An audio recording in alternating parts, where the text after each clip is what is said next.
just purely based on my journeys. I believe that we are called to what we need most. So I lost my job as a result of the pandemic. I was going through a massive breakup, which was wild. The work that I did was really more of a cathartic journey to coming home to myself, being able to create a platform that supports people like my mom and many others in African communities to be able to have conversations. After I lost my job, I moved back home because I needed the opportunity just to unplug and to just be for a little while. My purpose through Bare Mind is to really empower African people to have a better understanding of themselves and their minds so that we can create an Africa that thrives beyond where we are. It's very easy in the digital realm to fall prey to comparison, but uncovering who you are, you'll realize that you don't need to compare yourself to anyone else because you are enough.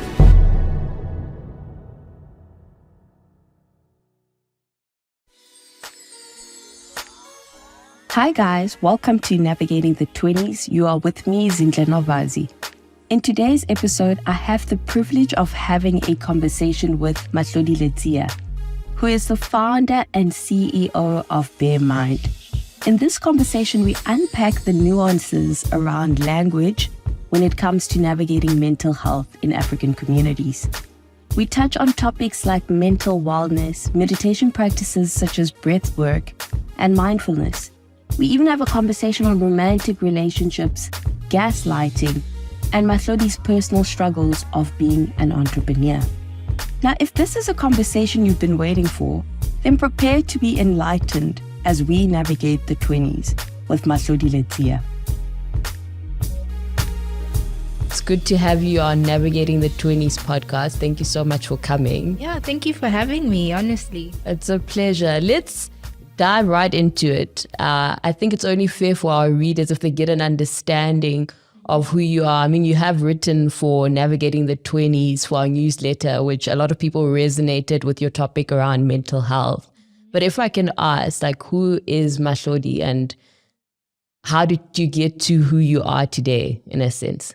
Okay, awesome. First of all, hey guys. So my name is Mahlodi Letsie. I am the founder and CEO of Bare Mind Holdings. And essentially what Bare Mind Holdings is, it's a health tech startup that works to destigmatize mental health in African communities. How we do so is by essentially creating a platform that personalizes users' experience on the platform by creating a gamified interface that essentially rewards users by giving them access to crypto rewards. And further, for accessibility, we are availing our content in prominent African languages for enhanced user accessibility. Yeah, you touched on quite a few themes there. Why specifically mental health? Why did you feel called, or like, if I can put it in a more extrinsic way, why do you feel like your calling or your core purpose was in the field of mental health?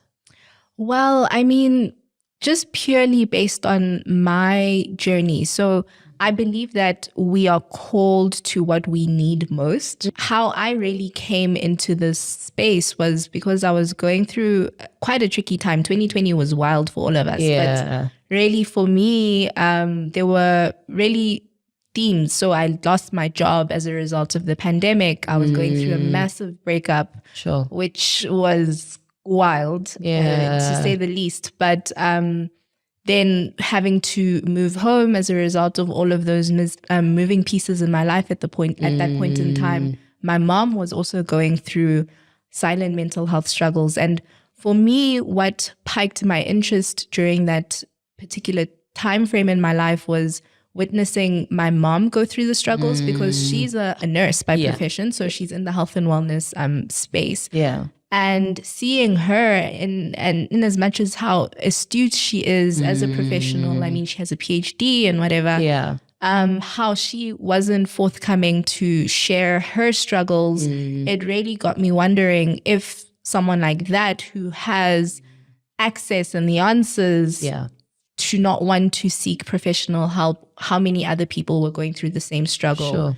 And so from that point onwards, the work that I did was really more of a cathartic journey to coming home to myself, but also, being able to create a platform that supports people like my mom and many others in African communities to be able to have conversations like this. I think you've touched on a very crucial point about mental health within African communities. We don't have these conversations at dinner tables. Even if we're watching whatever it might be, whether it's generations and you see somebody is depressed, it's not a conversation around, is everyone okay? How do we support each other? What do you think is the core stigma within Black communities around mental health and having open conversations? No, I love this question. I think fundamentally, I don't think it's the unwillingness to have the conversation, but I think it's more so the fact that we don't have vocabulary in African languages to be able to have these conversations. Yeah. So, I mean, if I were to ask you, what is depression in your home language? I have no clue. Just to come to think of it, there's no, Right? Yeah. So in my, having obviously walked it back and putting myself in the position of the user, I really began to think that, okay, it's not that people are unwilling to have these conversations. It's that if you're coming from African communities and you don't have the immediate vocabulary to express mental not dis-ease, but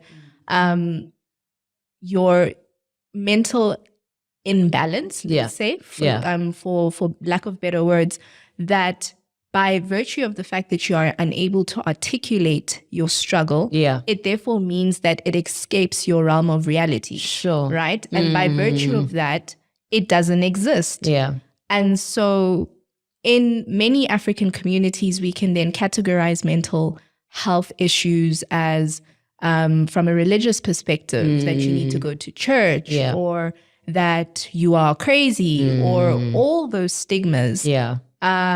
And I think fundamentally, if we were to strip the nuances, that it really boils down to lack of vocabulary to articulate it in majority of African communities. I didn't actually think about it until you've just articulated it now, because if I have to describe different emotions, I've got a bigger bag of vocabulary in English than what I do. What we tend to do is group emotions in African languages. So it becomes Ndikumbile in Xhosa, which would mean I'm upset, but there's nuances to what does upset look like? And if somebody had to say elaborate, I have to tell us a whole story, but there's no singular word that I can point out to be I'm anxious or I'm feeling uneasy about a certain aspect. Exactly, right? And we really take for granted the importance of language and the importance of then being able to articulate what it is that we're going through in the nuances that we have, which we've been granted, fortunately, to be able to express ourselves well in English.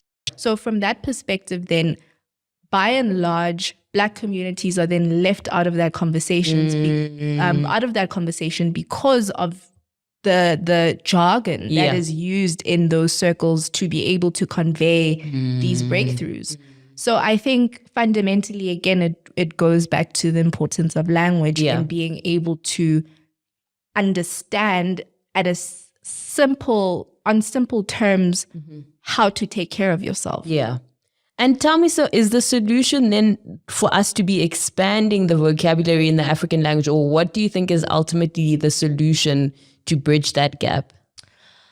I mean, I think it's a multi-pronged approach, right? In the sense that, yes, language is very important, but I also think it also goes to aspects of representation, seeing more people of color, having candid conversations and educational conversations around mental health and well-being, and taking it a step further, having people of color modeling what wellness means. Because, for instance, in neuroscience, we have what are these mirror neurons, which essentially mean that we see the behaviors that we adopt are basically emulated by our immediate caretakers, our families, our communities.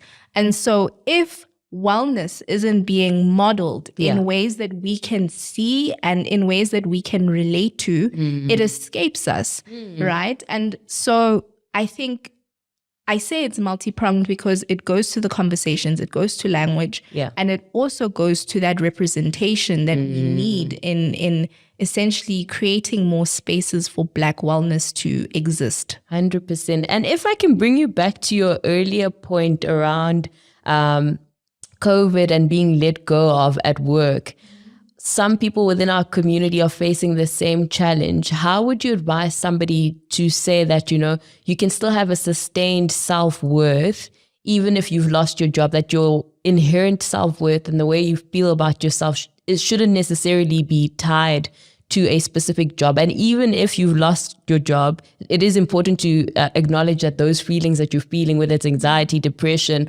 or a low self-esteem, are valid. How did you take us through how you managed to walk out of that process? Okay, so I won't lie to you guys and say that, like you'll wake up and it's an easy thing, because it's really not. And I mean, with the youth unemployment rates that we have in the country, it's very dire, and it can be very depressing and very overwhelming, with just how we lack jobs in the country and all of that. I mean, I don't want to bore you guys with the statistics that we know, but I think it's very important to have a self-care practice.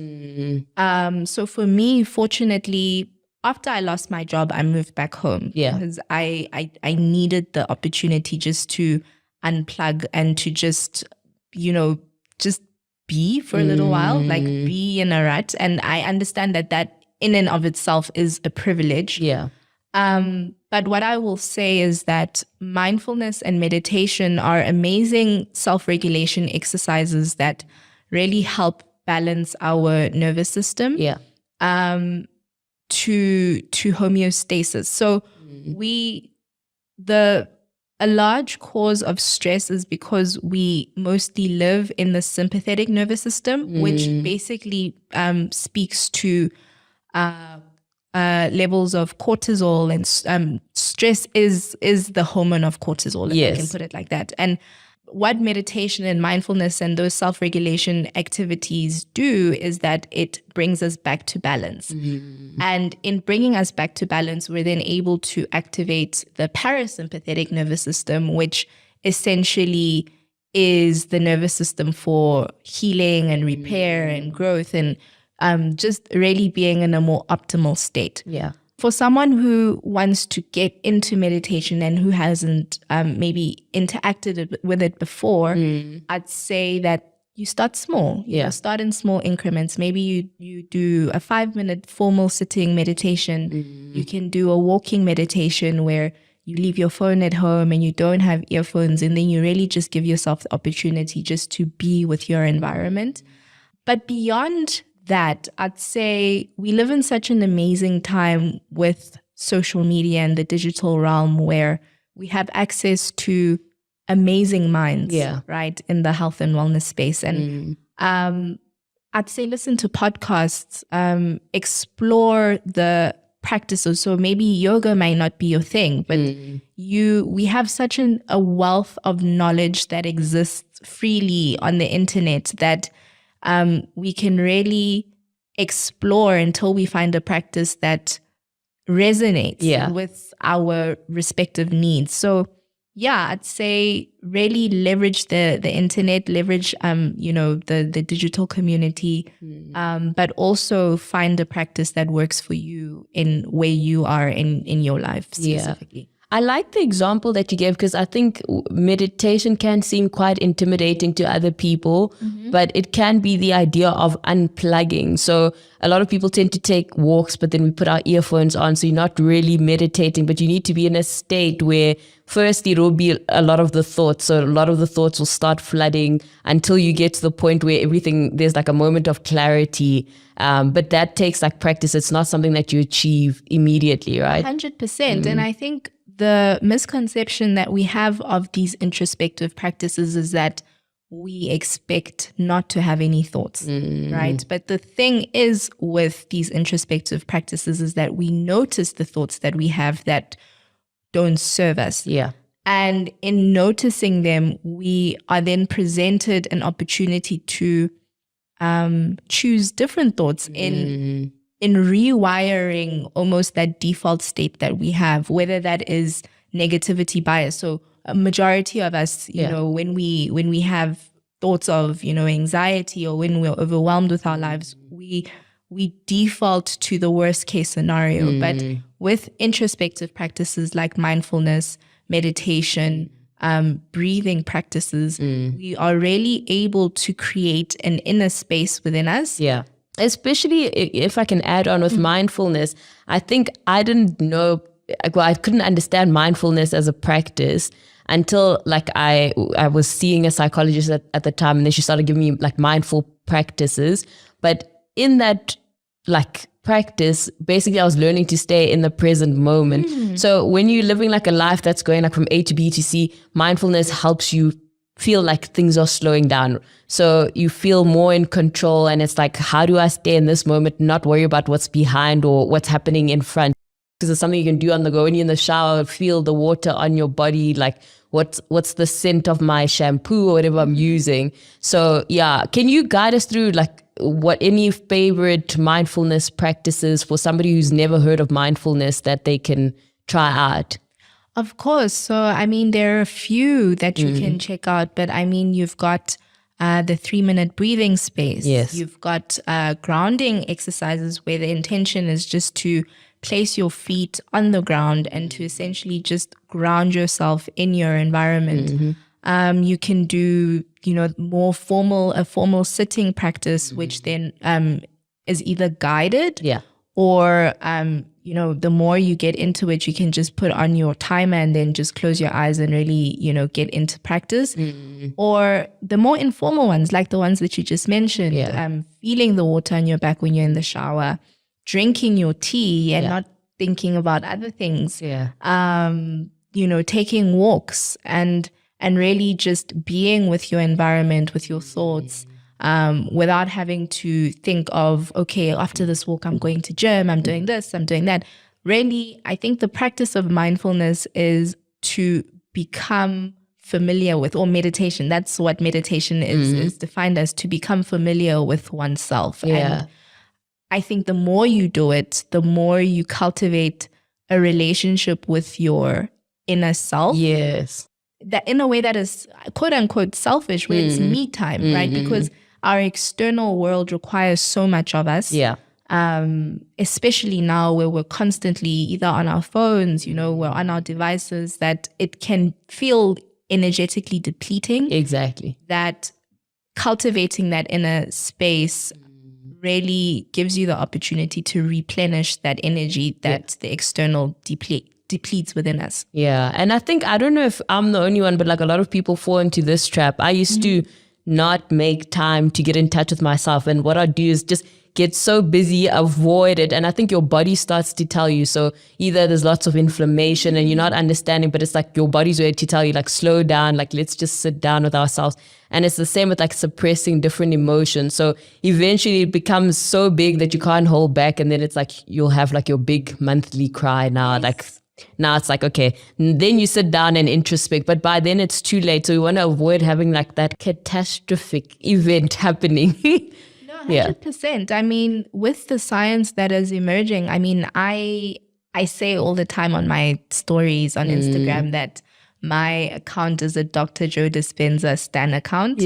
And for those who may not know, Dr. Joe Dispenza is a neuroscientist that has really done amazing things in the space to help people form better relationships with themselves and their minds. And one thing he says is how our brains have the power to make us sick, right? Sure. Yeah. And in that, he just breaks down the science of how negative thoughts lead to physical manifestations of illness within the body. But in as much as our brains also have the power to make us sick, it can make us well based on the thoughts that we choose over our lives. And in practicing introspective practices like mindfulness, meditation, and all the others, we really give ourselves the opportunity to get beyond. I think when people think of mental health, like we automatically think of the negative elements, like anxiety, depression. But beyond that, like guys, our minds are the engine of our bodies, right? Like, and I think in this age that we're in as Africans, where we really have the opportunity to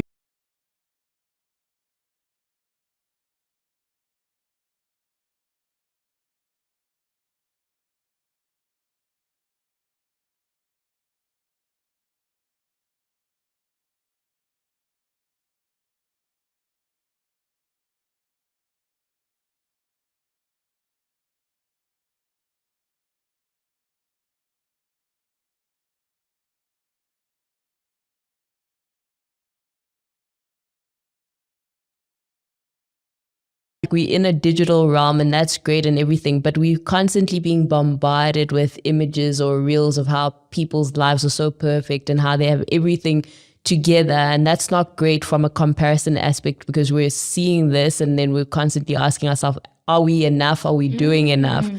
How do we protect ourselves from that, like falling into that comparison trap where you don't feel like you're enough or you're not as successful as everyone seems to be on Instagram or whatever social media platform?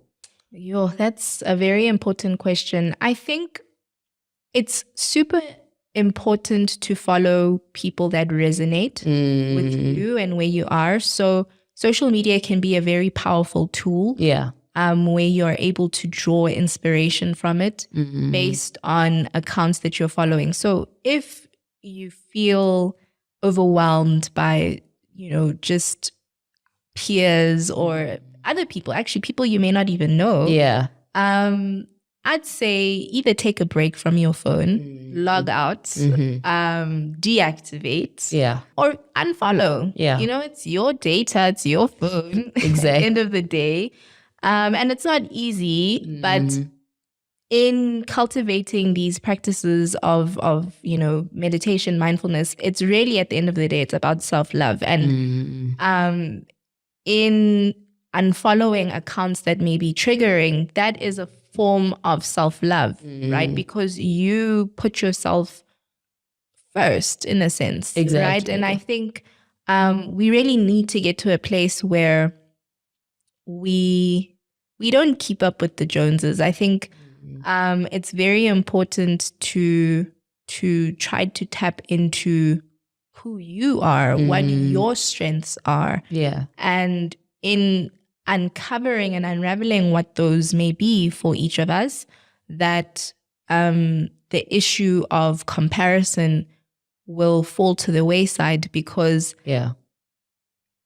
it's not about that at the end of the day, if that makes sense. Like, we all are here for a reason. And I think it's very easy in the digital realm to fall prey to comparison. But I think in uncovering who you are, you'll realize that you don't need to compare yourself to anyone else, because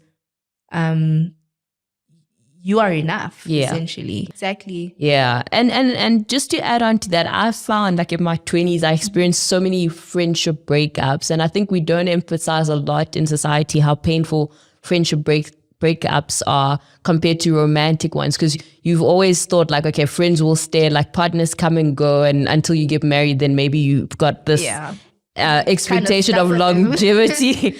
But have you had to navigate any friendship breakups, and how has that been for you? Or like, what tools did you use?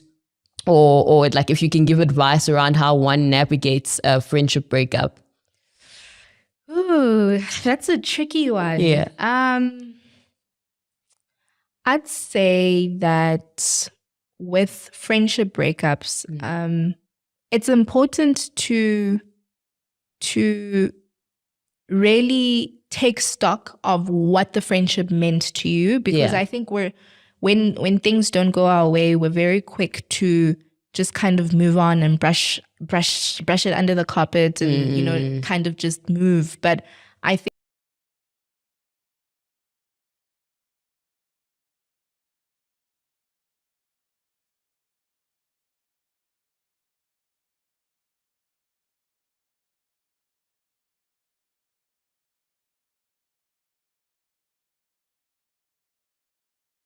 to the next chapter of your life, if I can put it like that. But it's very important to honor the friendship for what it was in this season that you are, because I believe that as people, we become completely different people. Yeah. Right. So who you were 10 years ago is completely different to who you are now. And sometimes friendships, you meet people within that specific season where you were meant to learn whatever lessons of growth or come into yourself, and that's okay. Yeah. Right. It doesn't obviously mean that it's easy navigating those changes, but I think it's about paying homage to where you were in a specific point in time in your life, but also not holding on, because in the same way that friendship may have ended, but there are so many people on this earth, right, that you will come into contact with, or that your paths may cross, and that you open yourself up to more aligned relationships with where you are in your life at that particular point in time. I think you like spot on with that. I think a part of it, what makes it painful, is like you're mourning the loss of an expected future with someone that you had plans with. And I guess it's similar with romantic relationships. And also taking it back to a point that you mentioned, that we're constantly evolving. And then let's talk about, like, on the topic of like gaslighting, whether you've experienced that in a relationship or in a platonic relationship, romantic or platonic. For people that are unfamiliar with gaslighting, how do you know when you've been gaslighted, and what's the whole process? Why is gaslighting such a buzzword still on like social media and different platforms? Yeah. So, okay, I don't have a medical background, so viewer discretion is advised. Yes. I love that disclaimer. But I mean, from what I have come to learn is that gaslighting is essentially when someone makes you question your reference of reality, right? It's normally someone that you trust. Yeah. It's normally someone whose opinion matters to you. And so it could start off small. So for instance, let's say I was wearing, I don't know, a black dress last week, and you say, hey, I really like the black dress you were wearing. This is a very silly example. Then I say, no, I wasn't, to the point where I make you question whether what you saw was true. So it starts off like that. The next phase could then be over repeatedly, like making you question whether what you know to be true is true. And because you trust this person, you trust that they are telling you the truth. So anyway, I think it's a problem. And for at least, let me say for me, how I've experienced it is it can definitely have an effect on just your self-confidence. And that's really what I struggled with when the relationship came to an end. Really, it was, I really blamed myself for a lot of things that I shouldn't have. And I really was very hard on myself in just dealing with that. At the end of the day, I think in retrospect, it's very important to have a strong relationship with yourself before entering into a relationship. Because from that place, you know that you are not, the decisions that you make will not be either to receive validation or to fill a void or to fulfill whatever insecurities you may have internally. And not to say that you should be perfect when you enter a relationship, but at the very least, you need to have a certain level of self-awareness so that when someone tries to gaslight you or tries to manipulate you, that you're able to then take stock and say, hang on, this doesn't feel right. And in it not feeling right to me, I'm not going to do this. So I think the importance of setting boundaries in relationships is very important. But for women, by and large, where we've been conditioned to want to people please and want to be super understanding and accommodative, I'd say that it's been quite detrimental because we've got a lot of work to do in terms of unlearning and relearning more beneficial, like behaviors in relationships where we don't put relationships as the be all and end all of our existence. You need to have a certain level of self-awareness so that when someone tries to gaslight you or tries to manipulate you, that you're able to then take stock and say, hang on, this doesn't feel right. And in it not feeling right to me, I'm not going to do this. So I think the importance of setting boundaries in relationships is very important. But for women, by and large, where we've been conditioned to want to people please and want to be super understanding and accommodative, I'd say that it's been quite detrimental because we've got a lot of work to do in terms of unlearning and relearning more beneficial,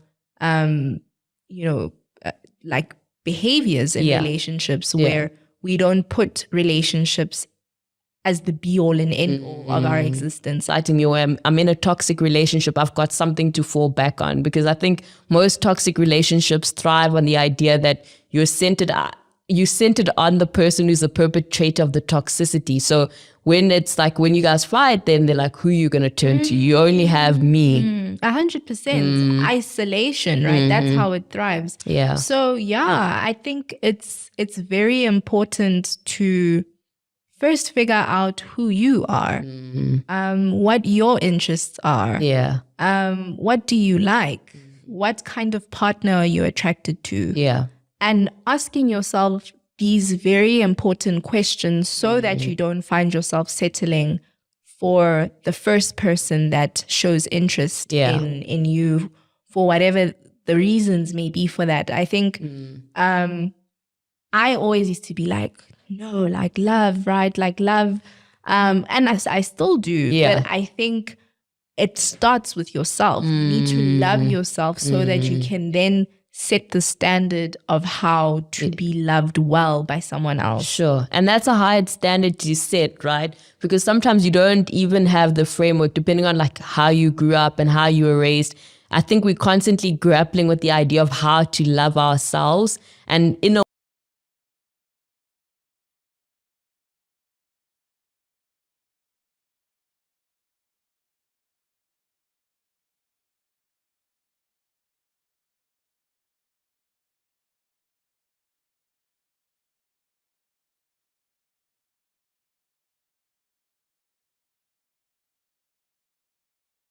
the earlier things that we were talking about of representation, right? We need to see what healthy love is and how it's modeled within our communities. And I think that, again, now that we live in such a digital realm where maybe you may not have had that in your immediate family or your immediate community, but you're then able to not idolize other people on digital platforms, because again, people share what they want to share. There's a lot of conditioning that has gone on in our communities, right? Like from when kids are kids, essentially, where we say to boys don't cry. Right. So I think it's very important to choose someone who is aligned with where you are at in your growth, because you can't change people. In as much as you may have the best intentions with someone, but if someone is not ready to embark on their health and wellness journey for whatever reason, you can't force them. So it's also being very intentional about who you're relating with, having onset conversations of whether your interests align, so that fundamentally you not you cannot lower your expectations, Yeah. but that you know what you're getting into, first of all. But second of all, to answer your question more directly, I think it's really about creating a safe space where the person feels safe enough to express their emotions and be heard. Because I think that's the importance of intimacy. Exactly. Right? Like in relationships, we are going to chat, we're going to challenge one another and we're going to trigger one another. Yeah. But in both instances, the relationship or the foundation thereof should be sturdy enough that it is safe to do so. Yeah. In a loving and in a kind way, where you're then able to unravel those layers of conditioning to learn healthier habits and healthier behaviors that are modeled within the relationship. So I'd say it's an intricate dance of learning your partner's background, what they've been through, what their sensitivities are. Yeah. So that in learning those things, you're then able to grow and evolve together. One thing may trigger you, but it may not be a trigger for me. And so it then presents an opportunity to support and to be there for your partner in a more nuanced way. Yeah, I think it's so important that you highlight that, because most of the time we're so keen on knowing what a person likes doing, what they like eating, but we don't go to conversations like, okay, what are sensitive areas for you? What is triggering for you? So that like you're aware, because that makes it so much easier. When you have fights, you understand where that person's coming from. It's not just the person's screaming or shouting out of nowhere. You've got context into how their mind works in a sense. 100%. And I think we need to be honest about why we get into relationships. Are we getting into relationships just for the sake of saying I've got someone in my life, who I go out on cute dates with? Yeah. Or am I willing to actually have those things, but also meet the fullness of that person? Yeah. And the fullness of the person is the triggers they may have, the traumas they may have gone through, the sensitivities they hold, the fears they have. Yeah. All of those things that contribute towards the great person that they are when they're not going through whatever challenge. Yeah. But if you love someone, it is fully accepting them for the full spectrum of who that human is in their entirety. Sure. I love that. I think going back to your point about like you need to know why you're getting into a relationship. And I think most people, it's the idea of like, I've had friends say to me like, I can't go to dinner by myself. Like, no, it just doesn't make sense. So we're not even comfortable with ourselves. Like for me personally, it took me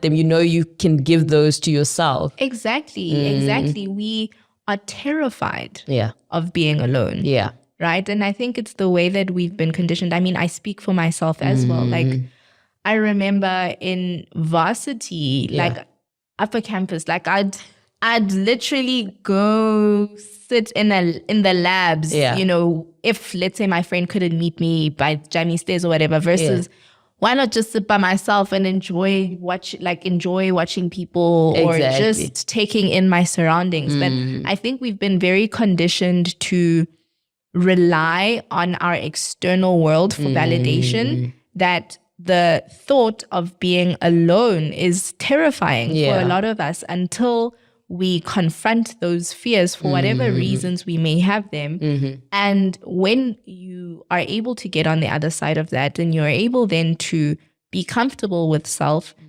you realize that like I enjoy I could be alone today. Exactly. I enjoy my own company. Once you realize that like you cut out a lot of the noise because you're good. Like you're comfortable by yourself, like you're good. Yeah. And when you then go to hang out in social interactions or you go on that date, it's intentional.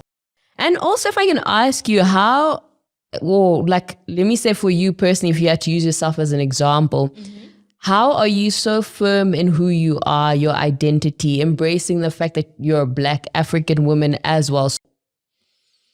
I'd say it's a constant journey of self-discovery. We are energy beings, and the way that consciousness works is through, it's almost like having an algorithm. If you're a data scientist or an engineer, like let's say you are building an algorithm, right? Our consciousness and the algorithm will only function at its best based on the data that you input. Right? So with our consciousness, how we learn and grow is through the experiences that we have that challenge who the data or how the algorithm has been programmed. Yes. Right? Yeah. So the more that we input data that is challenging to, for instance, the way that we were brought up, right? That's how we learn and grow. So for instance, I was raised by my parents to, let's say I was raised to think a certain way. Yeah. Moving away from home and going to university and being able to have external experiences outside of them then challenges the way that they raised me to a certain extent, because I have the opportunity to choose if, like, whatever not lessons, but values that were inputted in me, I have the opportunity to build on that, right? And leaving university, then, you know, working and entering other dynamics of now becoming an adult, you constantly grow and build on what you know, right? And you challenge that. So I think it's very important to recognize that we are constantly growing, constantly evolving.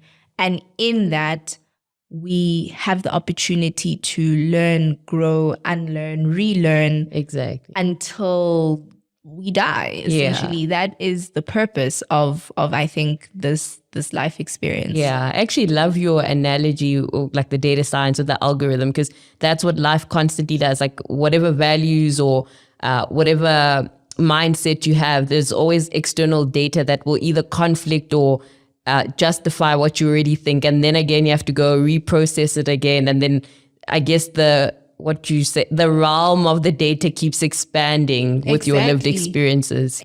And then talk me through your journey as an entrepreneur now. How has that been? Is it as glamorous as we always make it out to be? Because health tech is now like the sexy space, or anyone who's in the tech space is known as being in the very sexy space. Yo, child.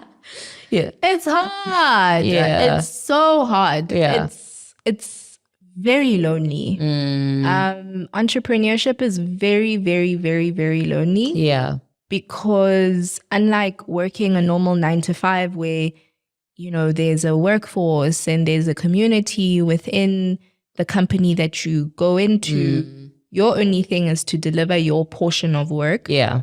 And you earn your salary at the end of the month. You don't have to think about things like wearing multiple hats. Because as an entrepreneur, I am the marketer, I am the networker, I am the salesperson, I am it all, right? Yeah. But one thing I will say though is that entrepreneurship and mindfulness and just the practice of becoming familiar with oneself it goes hand in hand, because that's really where you discover your character, you discover your grit, your strength, your patience, where you fall short as a person, because all of those attributes really come to the surface in you embarking on this.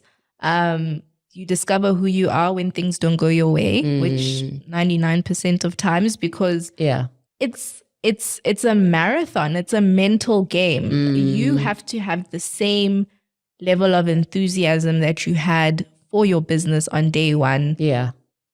on day 5,050, for example, Yeah. right? Like, so I'd say it is, if you feel very strongly about what you are building and what you want to bring forth into the world, that it is a very spiritual journey. Yeah. Because I was actually talking to another friend of mine the other day that I said that being an entrepreneur is equivalent to being a magician, because you are literally, you're birthing something into, like, from nothing. Yeah. Really, it starts with a thought. Yes. And to have it materialize is such a spiritual, deeply profound experience. Yeah. But it's not easy. It's really, really not. But I'd say, if what you're building means that much to you, it's worth it. Yeah. And I mean, you spoke about one of the big challenges, which is that you have to wear so many hats, like you're the marketing,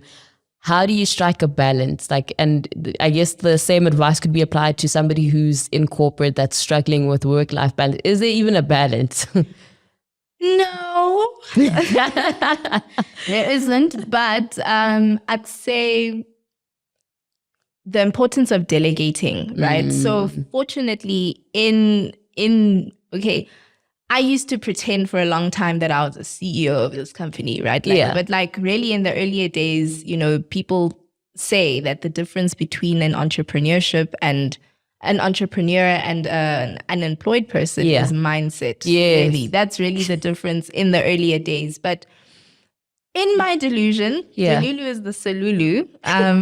You, like, puzzle pieces start falling into place, right? Currently, we now have, in total of us, there are 8. I've got 8 people on my team. Wow, that's big. Yeah. Yeah. So people bought into the vision because Delulu is the Salulu. Yeah. Right? So in that, then I was able to, I don't have a tech background. I'm not an engineer. Bring on, we have a team of 5, 3 front-end developers, 2 a back-end developer and a UX UI designer. So they are really overseeing the technical development of the platform. And then we have our COO and we've got a creative director. But beyond my team, I'd say it's very important to seek out mentors as well. I'd say entrepreneurship is about being humble, that you don't have all of the answers and that you can never know all of the answers, but it's all about collaboration and putting together brilliant minds to really solve important problems in our society and come up with innovative solutions that can outlive us all, essentially. Yeah. How did you get your people to buy into your vision? I think a lot of people who maybe are on the entrepreneurial part are like, sometimes somebody's just there to do the work, but they don't fully believe in the vision. How do you select employees or a team that can join you in your mission and ensure that they see the vision? I really believe that a lot of what I've done hasn't been just by me doing it. Like, there's been a higher power at play, if I'm going to be very honest with you. Just in terms of how aligned the people that I've been able to bring onto my team are, just in terms of just how amazing, puzzle pieces have fallen together with my mentors, with the opportunities that we've been able to get. I'd say it all starts with your fundamental belief in what you're building.